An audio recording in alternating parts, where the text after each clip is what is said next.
Family থেকে দুইটা লোক থাকাটা এটা আমার কাছে পছন্দ না। এবং আমি যেহেতু ও তো আমার ছোট, আমার ছেলের মতো, ও আমার কোলে ওকে আমি নিয়েছি। তো এই জন্য আমি এটা এখানে সরে আসছি আর কি, যে এটা ডাজেন্ট লুক গুড যে আপনার দুইজন থাকা প্লাস একজন ঠিক থাকবে, বয়সেরও তো একটা ব্যাপার আছে। সত্যি কথা বলতে কি, আমি রিপোর্টটা পাইনি। এবং যেহেতু এই জিনিসটা আমি চাচ্ছি, কারণ যারা এইগুলোতে ইনভলভ, এটা আমার মতে এই ধরনের খেলাতে ওদেরকে না নেওয়াটাই ভালো। এবং এটা হয়তো বা যেহেতু 14 তারিখ খেলা আছে, তার আগে যদি রিপোর্টটা আমাদের কাছে চলে আসে বা সিলেক্টরদের কাছে যদি মেসেজটা যায়, তাহলে ডেফিনেটলি কোনো অ্যাকশন তো নেবে না। এখন তো মনে করেন আপনি তো রিপোর্ট যেহেতু পান নাই, মানে আমরা পাইনি, এখন তো বলা ডিফিকাল্ট কে আছে কে না। যখন এটা ক্লিয়ার হবে তখন তো অ্যাকশনে যাওয়া উচিত না। এটা যেহেতু আপনি জানেন যে আপনার ফ্যামিলির একটা মেম্বার ও পার্টিসিপেট করছে। তো আমার মনে হয় যে ক্রিকেট বোর্ডে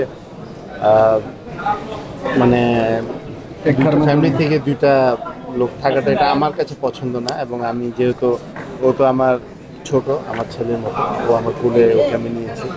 তো এই জন্য আমি এটা এখানে সরে আসছি আর কি, যে এটা ডাজেন্ট লুক গুড যে আপনার দুইজন থাকা প্লাস একজন ঠিক থাকবে, বয়সেরও তো একটা ব্যাপার আছে।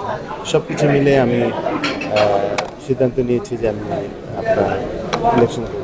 আপনার এখানে একটা জিনিস, আপনার বর্তমানে যেই আসুক, এটা তামিম বলে বা বুলবুল বলে যেই আসুক, তারা আমার একজন রিলেটিভ, একজন কলিগ। বাংলাদেশের ক্রিকেটের জন্য ভালো হয় সেই জিনিসটা চাই। এবং সবচেয়ে বেশি ইম্পর্ট্যান্ট যে জিনিসটা হয়েছে যে আপনার সম্মান। এখন যেটা দেখা যাচ্ছে যে আপনার স্বার্থের জন্য কিন্তু অন্যকে অনেক অসম্মানিত করা হচ্ছে। তো এই জিনিসটা আসলে মানে সহ্য করার মতো না। কারণ আমাদের ব্যাকগ্রাউন্ড হলো ক্রিকেট ছাড়া আমি ব্যবসায়িক দিক দিয়েও এখানে আসি নাই, বা কোনো পলিটিক্স হিসাবেও কিন্তু আমি আসিনি।